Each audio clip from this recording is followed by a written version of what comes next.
True stories of people who disappeared and were never found. There are moments when the world simply swallows someone whole.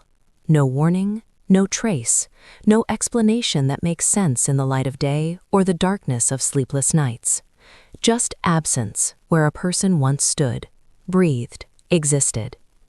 The cases I'm about to share with you are not fiction.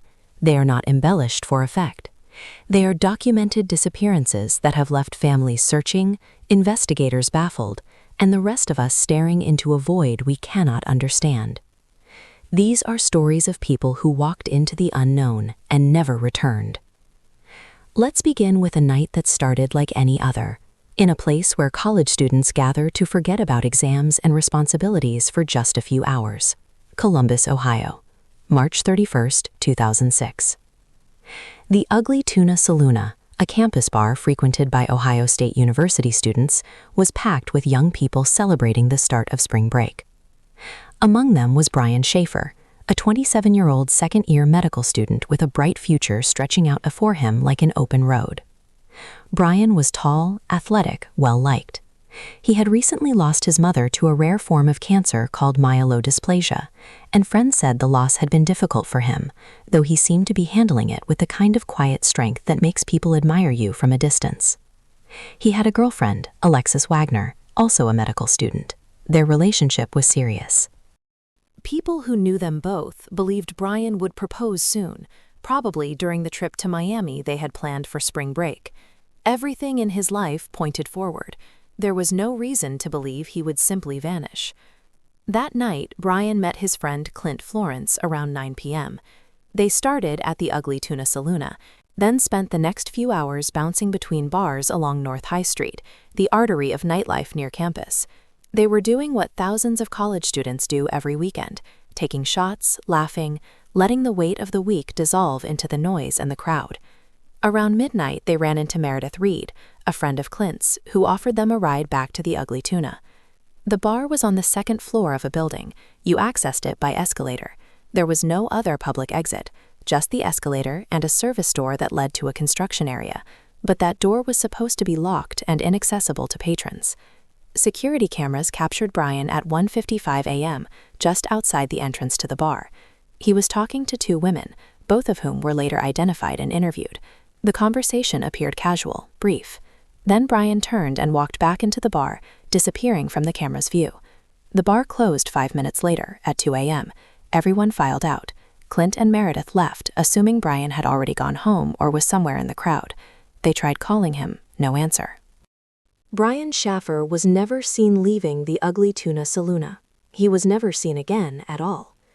When his girlfriend Alexis couldn't reach him the next day, she grew concerned.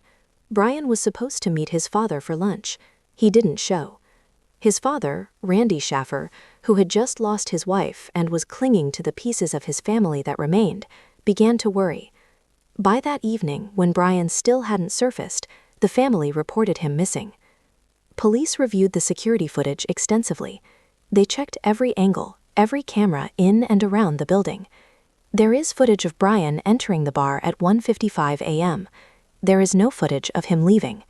Investigators have stated with absolute certainty that he did not exit via the main entrance. So where did he go? The bar had a service door that opened into a construction area at the back of the building. Officially, it was supposed to be locked.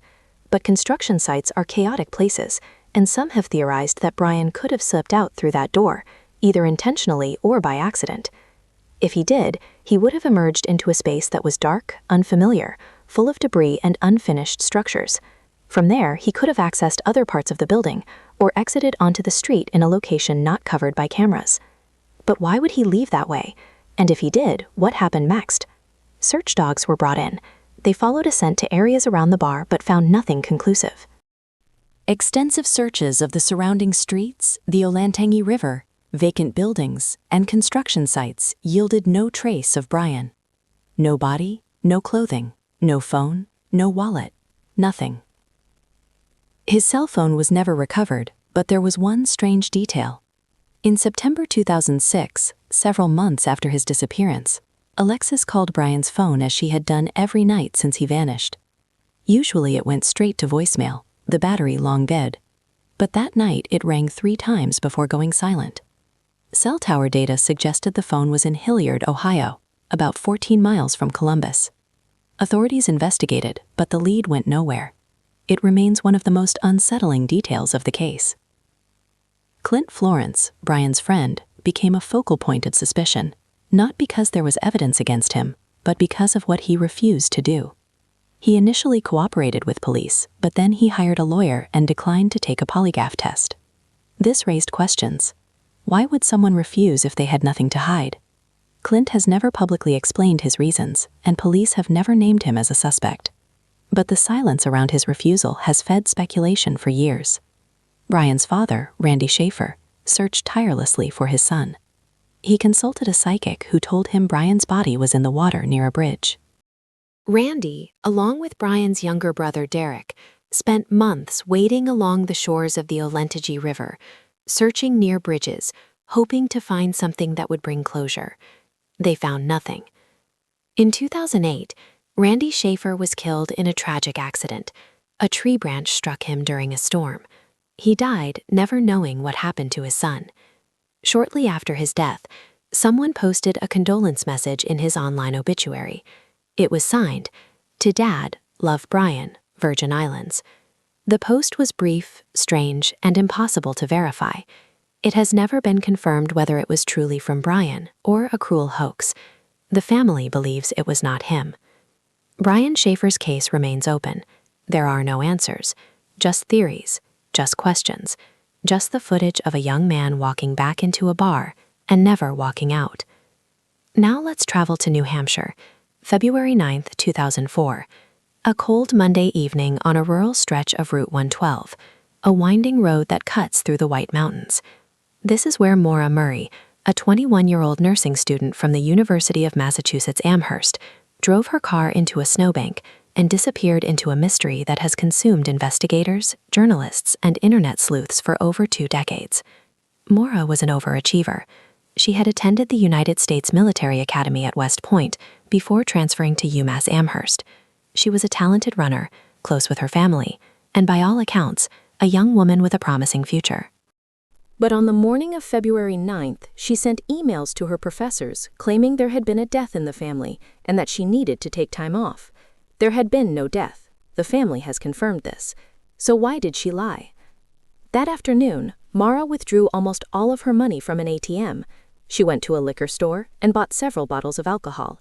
Then she packed her car with clothes, toiletries, textbooks, and personal items and drove north into New Hampshire. She did not tell anyone where she was going.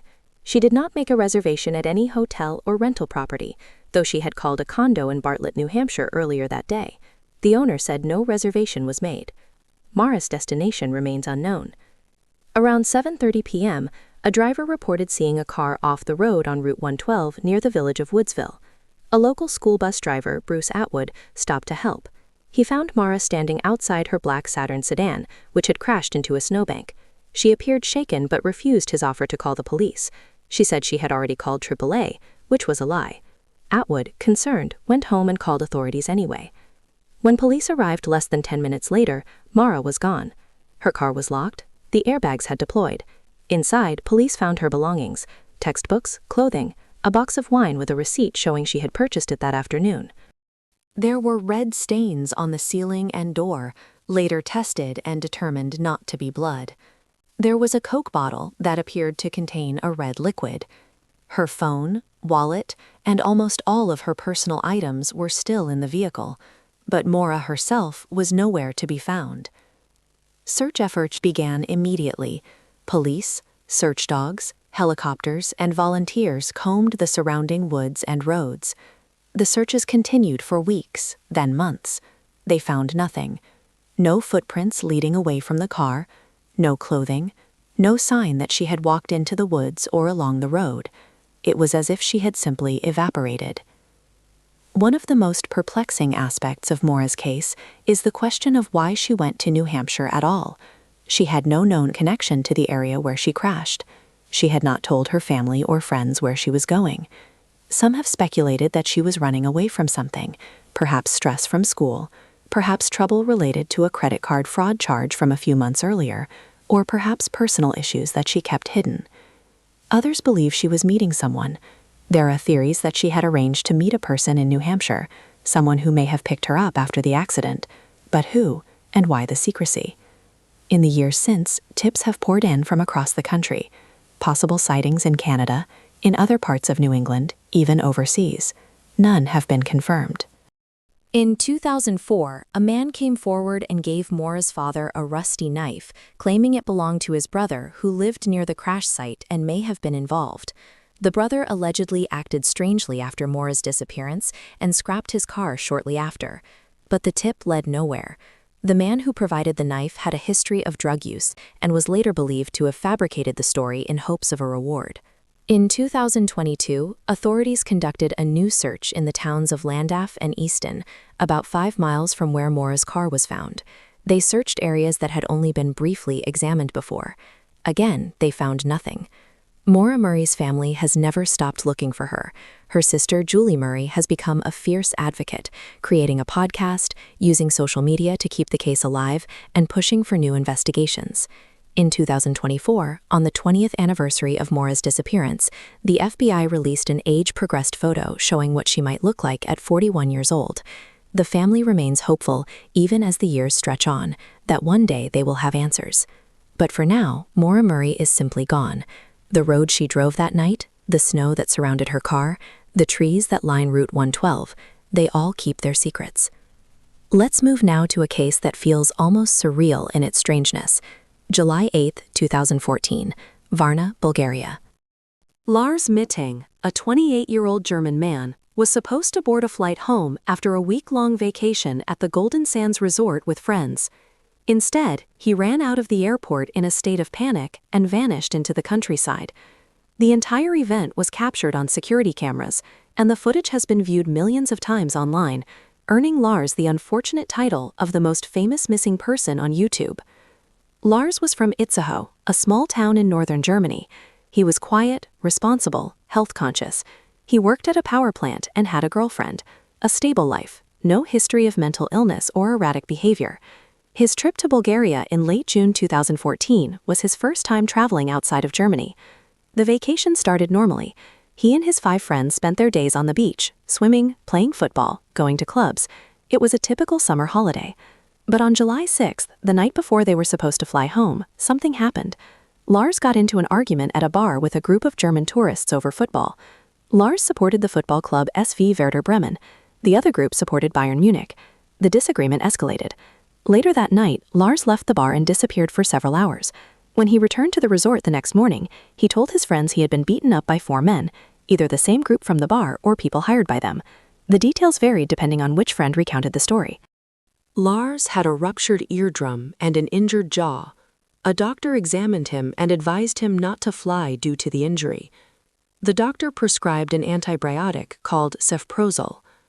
Lars's friends offered to stay with him until he recovered, but he insisted they go home as planned. They left on July 7th. Lars stayed behind, alone. He checked into a budget hotel called Hotel Color near the airport. That's when his behavior changed. Security footage from the hotel shows Lars pacing the hallways, looking over his shoulder, ducking in and out of the elevator as if hiding from someone. He called his mother, Sandra, multiple times, whispering that people were trying to rob or kill him. He asked her to cancel his credit cards. He told her he was being followed by 4 men. His mother could hear his heart pounding over the phone. Around 1 a.m., he left the hotel and disappeared into the night, returning hours later without explanation. The next morning, July 8th, Lars arrived at Varna Airport. He had a ticket to fly home. He consulted the airport physician about his ear injury, and the doctor cleared him for travel. But during the consultation, something shifted. A construction worker entered the room, and Lars suddenly panicked. He stood up, saying, "I don't want to die here, I have to get out of here," and ran out of the office. The security footage shows what happened next. Lars is seen walking through the airport terminal, wearing a yellow t-shirt and shorts, carrying a backpack. He heads toward the restroom, then reappears moments later without his backpack and sprints toward the exit. He runs through the parking lot, jumps over a 2-meter-high fence, and disappears into a field of sunflowers beside the highway. That was the last confirmed sighting of Lars Mittank. Search teams scoured the area for days. Helicopters, dogs, volunteers. Nothing was found. No clothing, no belongings, no trace of Lars. His phone, passport, and luggage were left behind at the airport. He had no money, no identification, no way to communicate. Theories have abounded. Some believe Lars experienced a psychotic break, possibly triggered by the antibiotic he was prescribed. Cefprozil, a cephalosporin, has been known to cause rare side effects including hallucinations and paranoia. But the airport doctor noted that Lars had never filled the prescription. He wasn't taking the medication, so that theory doesn't hold. Others suggest Lars may have suffered a concussion or brain injury during the altercation, leading to confusion and erratic behavior. It's possible. Head injuries can cause disorientation, memory loss, paranoia. But would that explain the specific fear he expressed to his mother, the sense that he was being hunted? Another theory involves foul play. Bulgaria has issues with organized crime, and the Golden Sands Resort is not immune. Some believe Lars saw something or someone he shouldn't have, and that he was targeted. But there's no evidence of anyone following him on the security footage. No witnesses reported seeing him with anyone suspicious. There have been dozens of reported sightings over the years. Lars in Canada, Lars in South America, Lars homeless in Germany. None have been confirmed. His mother, Sandra, maintains a website dedicated to finding him. She has worked with psychics, investigators, and media outlets to keep his case alive. She believes he is still out there somewhere, alive, but perhaps unable to return.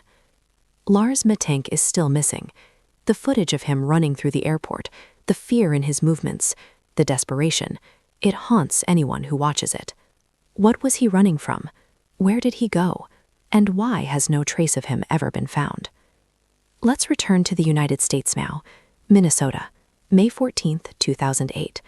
Brandon Swanson, a 19-year-old college student, was driving home after celebrating the end of the spring semester with friends. He never made it. His case is one of the most perplexing disappearances in American history, made even more tragic by the fact that his parents were on the phone with him when he vanished. Brandon was from Marshall, a small town in southwestern Minnesota. He had graduated from Marshall High School in 2007 and spent the past year studying wind turbines at Minnesota West Community and Technical College in Canby. He was close with his family, particularly his parents, Brian and Annette. He was planning to transfer to Iowa Western College in the fall, excited about the next chapter of his life. On the night of May 13th, Brandon attended 2 parties to celebrate the end of classes. Friends said he had been drinking, but was not overly intoxicated. Around midnight, he left Canby and started driving home to Marshall, a trip that should have taken about 30 minutes. He chose to take back roads instead of the highway, a decision that would prove fatal. Shortly after midnight, Brandon called his parents. He told them he had driven into a ditch. He wasn't hurt, and the car wasn't badly damaged, but he was stuck and needed help. He believed he was near Lind, a small town just northwest of Marshall. His parents got in their truck and drove out to pick him up, staying on the phone with him the entire time. Brandon stayed in his car and flashed his headlights, trying to signal them. His parents did the same, but they couldn't see each other.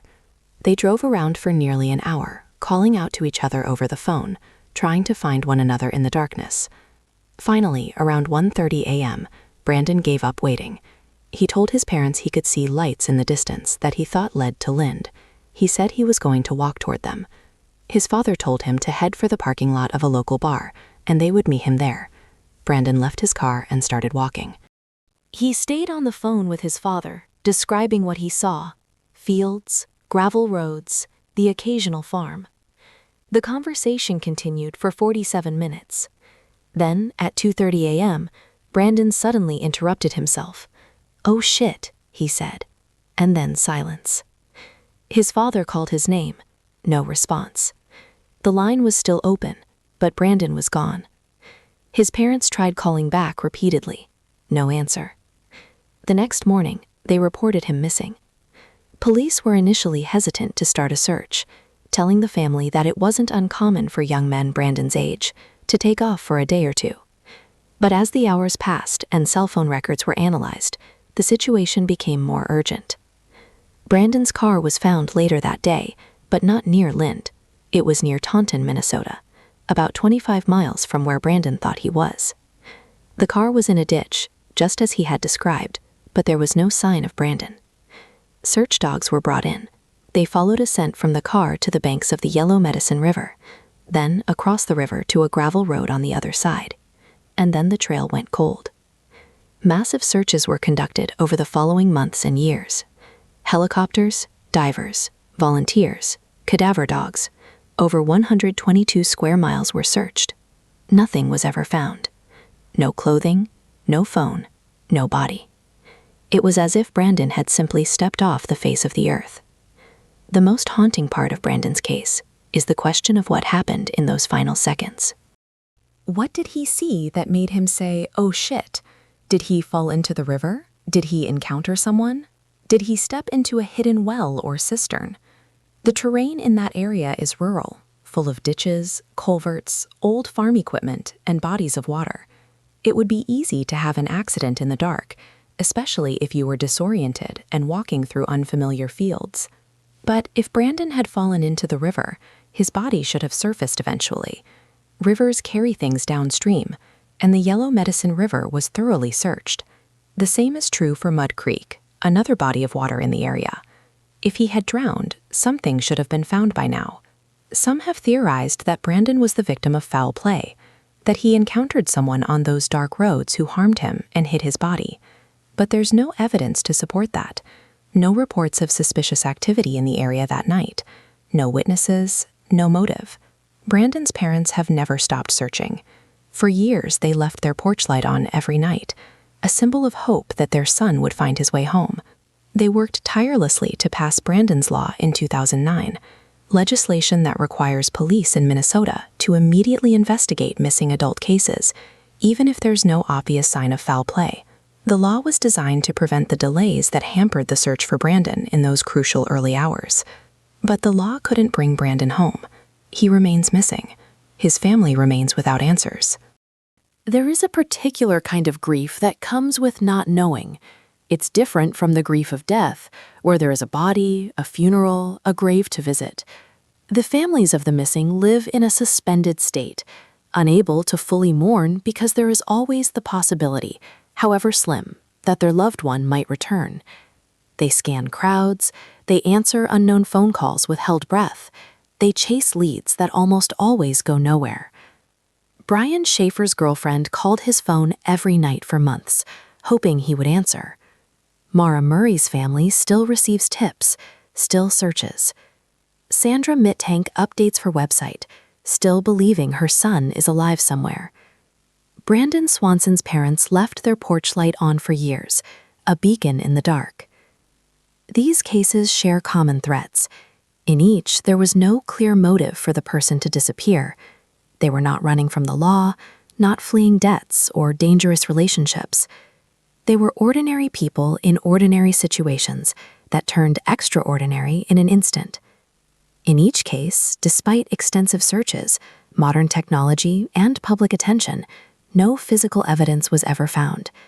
It's as if they walked out of our world and into another. The absence of answers is perhaps the cruelest part. Families are left to construct theories, to imagine scenarios, to wonder endlessly about what happened in those final moments. Was there pain? Was there fear? Was it quick or slow? And always, beneath every other question, the one that haunts the most: where are they now? Sometimes disappearances are eventually solved. A hiker finds remains years later.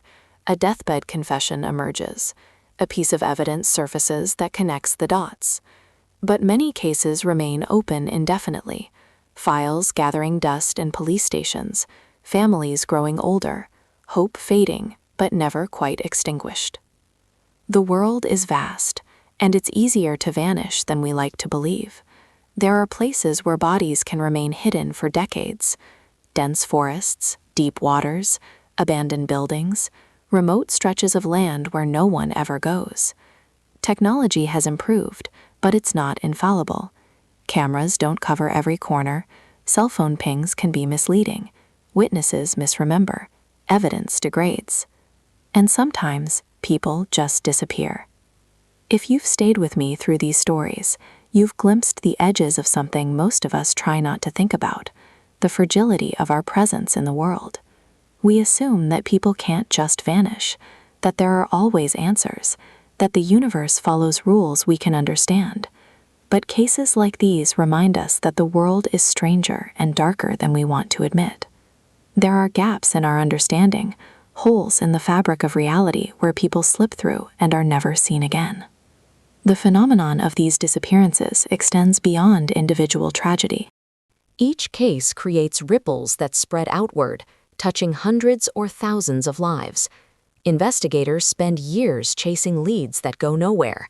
Volunteers give up weekends to search fields and forests. Online communities form around these mysteries. Amateur detectives analyzing every detail, constructing theories, sometimes helping, sometimes hindering. There's something about a disappearance that captures our collective imagination in a way that other tragedies don't.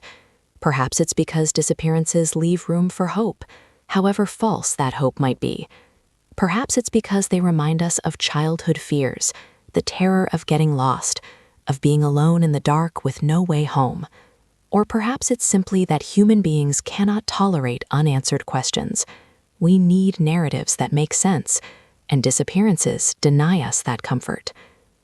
The families left behind face challenges most of us cannot imagine. There are practical concerns. How do you settle someone's affairs when there's no death certificate? How do you grieve when there's no body to bury? How do you move forward when you don't know if your loved one is suffering somewhere, waiting for rescue? These questions have no good answers. Brian Shaffer's father died without ever knowing what happened to his son. Imagine carrying that weight to your grave. Maura Murray's family has spent over 20 years in a state of suspended animation, unable to fully accept that she's gone, because there's always that possibility, however remote, that she might walk through the door one day.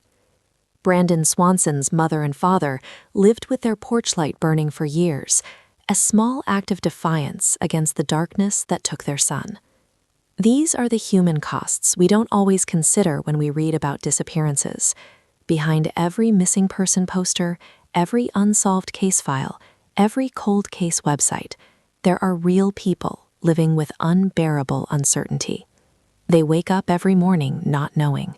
They go to bed every night not knowing. And the not knowing becomes its own kind of prison. Let's look at one more case, different in some ways, but united by the same terrible mystery. June 27, 1995, Mason City, Iowa. Jodi Huisentruit was a 27-year-old news anchor for KIMT TV, well-known and well-liked in her community. She was bright, ambitious, the kind of person who seemed destined for bigger things. On that summer morning, she was supposed to arrive at the station by 4 a.m. to prepare for the morning newscast. She never showed up.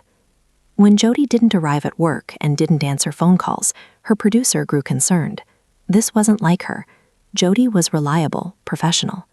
At 6 a.m., police were called to check on her. They went to her apartment complex and found her car in the parking lot. The driver's side door was open. Nearby, scattered on the ground, were her shoes, earrings, a blow dryer, and her car key. There were obvious signs of a struggle, but Jodi herself was gone.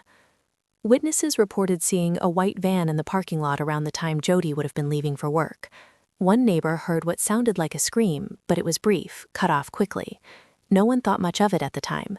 It was early morning in a quiet residential area. Strange sounds happen. You don't always investigate. Police collected evidence from the scene: palm prints on Jodi's car, a sample of hair, signs that she had been forced into a vehicle. The investigation was extensive, involving local police, the FBI, and numerous private investigators over the years. Tips poured in. Suspects were interviewed. One man, John Van Sice, a friend of Jodi's who had spoken to her on the phone that morning, drew particular scrutiny. He reportedly called her around 4 a.m. to make sure she was awake for work. Some found the timing suspicious. Others noted that he was simply being a good friend. He has never been charged with any crime, and he maintains his innocence. Decades have passed. Jodi Huisentruit has never been found. Her case remains open, one of the most high-profile missing persons cases in Iowa history. Journalists who knew her, colleagues who worked with her, family members who loved her, they've all kept her memory alive, hoping that someday, somehow, there will be answers. What's particularly disturbing about Jodi's case is how brazen the abduction appears to have been. This wasn't someone who wandered into the woods and got lost. This wasn't a car accident on a lonely road. This was, by all evidence, a violent abduction from a parking lot in the early morning hours. Someone took her. Someone knows what happened. And yet, despite all the investigative resources poured into the case, despite the media attention and the public interest, there are still no answers. Cases like Jodi's remind us that even in populated areas, even in places where people live and work and pass by daily, terrible things can happen in the span of seconds. A moment of violence, a life interrupted, and then silence. Now, let's shift our focus to a case that carries an additional layer of tragedy because of the person's age. June 3, 2011, Bloomington, Indiana. Lauren Spearer, a 20-year-old student at Indiana University, disappeared after a night out with friends. Lauren was small, just 4 feet 11 inches tall and about 95 pounds. She had a medical condition called long QT syndrome, a heart rhythm disorder that required daily medication. Without it, her health would deteriorate rapidly. On the night of June 2nd into the early morning of June 3rd, Lauren was seen at several locations around Bloomington. She was at Kilroy's Sports Bar with friends, then at Smallwood Plaza apartment building, then walking barefoot through the streets near campus. Witnesses saw her, security cameras captured her, but at some point between 4:30 a.m. and dawn, Lauren vanished. The timeline of that night has been reconstructed in painstaking detail, and yet somehow the reconstruction reveals more questions than answers. Lauren started the evening with her boyfriend. They argued, and she left to meet other friends. She went to Kilroy's, where she was seen drinking and socializing. Around 2:30 a.m., she left with a friend and went to Smallwood Plaza. At some point, her keys and phone were left behind. She was seen stumbling, clearly heavily intoxicated. One witness reported that she appeared to fall and hit her head. Others helped her walk, supported her weight because she seemed unable to stand on her own. Security footage from 2:51 a.m. shows Lauren being helped by friends, barely able to walk. This image, of a young woman so intoxicated she could barely stand, being led through the streets by people who should have been making sure she got home safely, haunts everyone who has seen it. The last confirmed sighting was around 4:30 a.m. A friend, Corey Rossman, said he watched her leave his apartment, walking toward her own place just a few blocks away. He said he watched her round the corner, and then she was gone. She never made it home. She never made it anywhere that anyone can confirm. Searches began immediately. The community rallied in a way that small college towns do when one of their own goes missing. Students, volunteers, police, search dogs, they combed Bloomington and the surrounding areas. Landfills were searched. Bodies of water were dragged. Rural properties were examined. Years of sustained effort yielded nothing. Lauren Spearer simply disappeared, as if the earth had opened up and swallowed her whole.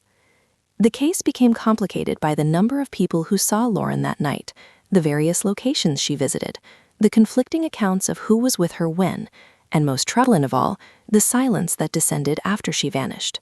Some of the young men who were with her that night, who saw her in her vulnerable state, who were among the last people to see her alive, hired lawyers and declined to speak to police. This decision, while legally understandable, raised immediate suspicions. Why lawyer up if you have nothing to hide? The answer, of course, is that anyone involved in a missing persons case, even peripherally, would be wise to protect themselves legally. Being the last person to see someone doesn't make you responsible for their disappearance. But in the court of public opinion, silence reads as guilt, and these young men have carried the weight of that suspicion for over a decade. Lauren's parents, Charlene and Robert Spearer, have never stopped searching. They've offered substantial rewards for information. They've hired private investigators. They've appeared on television, in newspapers, on podcasts, anywhere that might keep their daughter's case in the public eye. They've had to endure not just the loss of their daughter, but the secondary trauma of knowing she needed medication to stay alive, knowing that with each passing day, each passing hour after she disappeared, her chances of survival diminished. What happened to Lauren Spearer? The theories are numerous and troubling. Did she encounter someone with bad intentions in those early morning hours? She was small, vulnerable, clearly intoxicated, easy prey for anyone looking to take advantage. Did she have a medical emergency, perhaps a cardiac event related to her condition, and collapse somewhere she hasn't been found? Did she fall, hit her head again, and end up in a location searchers missed? Or did someone who saw her that night, someone who knew how impaired she was, made a terrible decision that they've hidden ever since? We don't know, and the people who might know, the friends who saw her last, the individuals whose apartments she visited, the witnesses who saw her stumbling through the streets, have remained largely silent, protected by lawyers and the passage of time. The silence is its own kind of answer, though not the one anyone wants.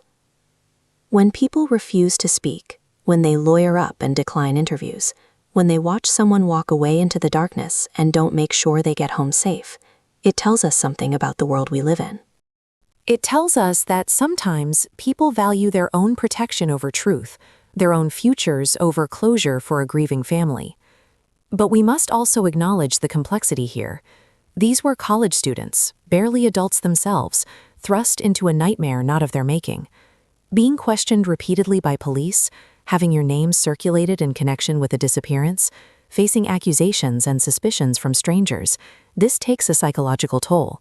Some silence might come from guilt, some might come from trauma, some might come from simple self-preservation.